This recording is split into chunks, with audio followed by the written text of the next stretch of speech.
a place where the level of faith you have will not be sufficient to sustain you. I'm not in a rush. I really want to record this. Again, to me, the word is a strange word because it means once more. It means, Sister Dawson, I want you to experience something with the expectation of something new.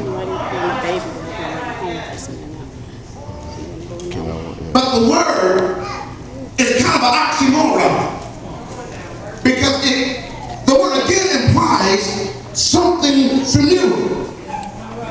Paths previously walked.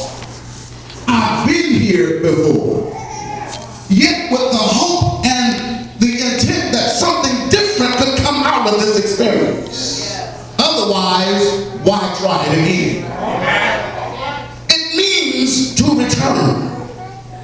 But that seems like the opposite of forward progress, which sounds counterproductive. It goes against the grain of going forward, which messes up our thinking. Because since when does it make sense that I'm gaining by losing? Since when does it calculate that I'm getting better, but at first it gets worse? Since when does it make sense that before I can get up that mountain in front of me that there could be a valley I have to journey through? God, what could be your will if I'm not happy, if I'm not fulfilled, and you are telling me that one day I'm going to feel better than the way I feel right now? Could there be some redeeming value in the process called again? Is it possible that there's something, someone, somewhere, some item, some detail that I missed that is so important that it causes God, while he is on the stage called life, to shout out this direction in the middle of a play again?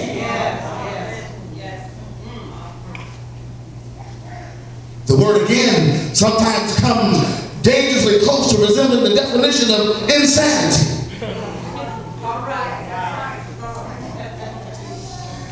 Because I remember when I played in the band and orchestra back in the day, you know, there were times when the instructor had a look on his face that I thought was a face of satisfaction, almost as if he was hearing a stereo, a concert in the comfort of his living room, and all of a sudden he would bring the rehearsal to a screeching halt and say, let's go back to a certain place in the piece and let's play it again.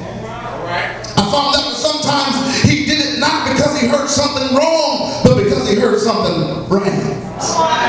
And because he wanted to make certain that when we got to that spot in the piece, that the way that it was supposed to sound was the way that he heard it, was the way that he had imagined it, was the way that he had proposed it should be. And so it's not a matter of it's messed up or it doesn't sound right, but it sounds right to me. It sounds good to me, and I want to make sure not only that I hear it right, but that you play it right. Yeah. So let's do it again.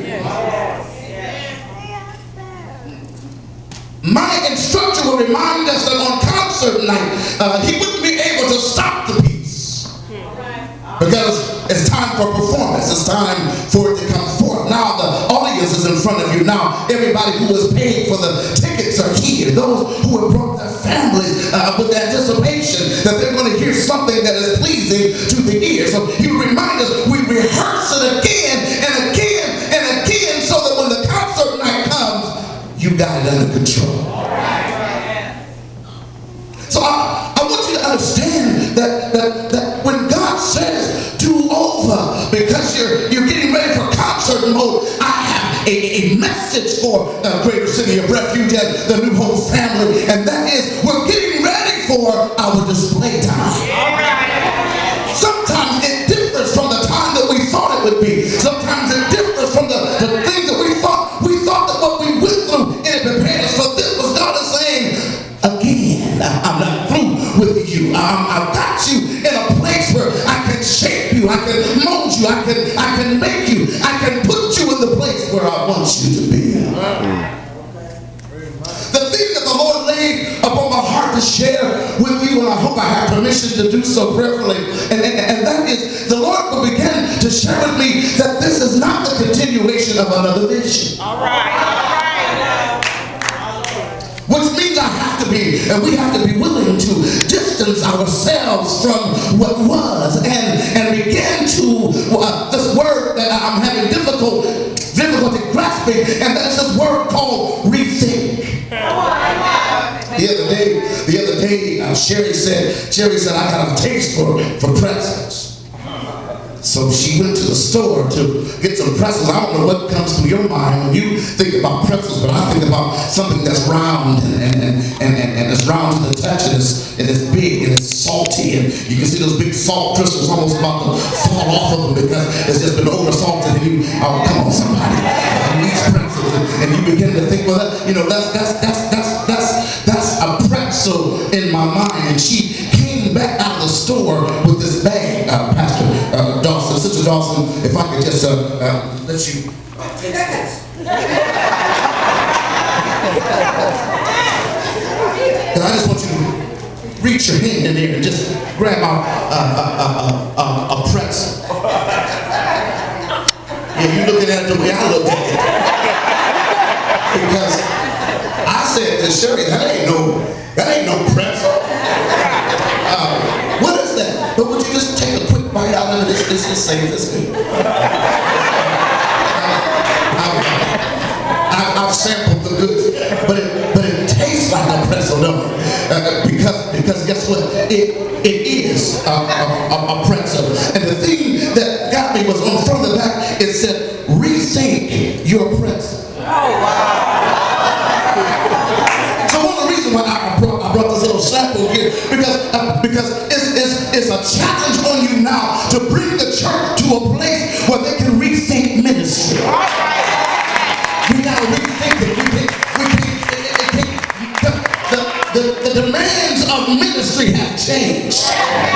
What we gotta do, listen here, y'all. We got people in financial straits. We got people who have been molested and raped when they were little, and now that stuff is starting to come out. I need some help now. We're dealing with issues that you just can't go to the store and get something off the shelf. Hallelujah. We're dealing with issues now that you just can't do it the way you used to do it and expect to get results that you need to be able to live by. So what God is doing, He's squashing the church now. He's putting the church on the potter's wheel, down at the potter's house, and saying, "Cannot I do with you what the potter did with this cloth?" I'm changing the parameters. I'm changing up. I enjoyed y'all singing today. It was awesome. It was incredible. But I believe there's going to come a time when the praise leader is going to take off and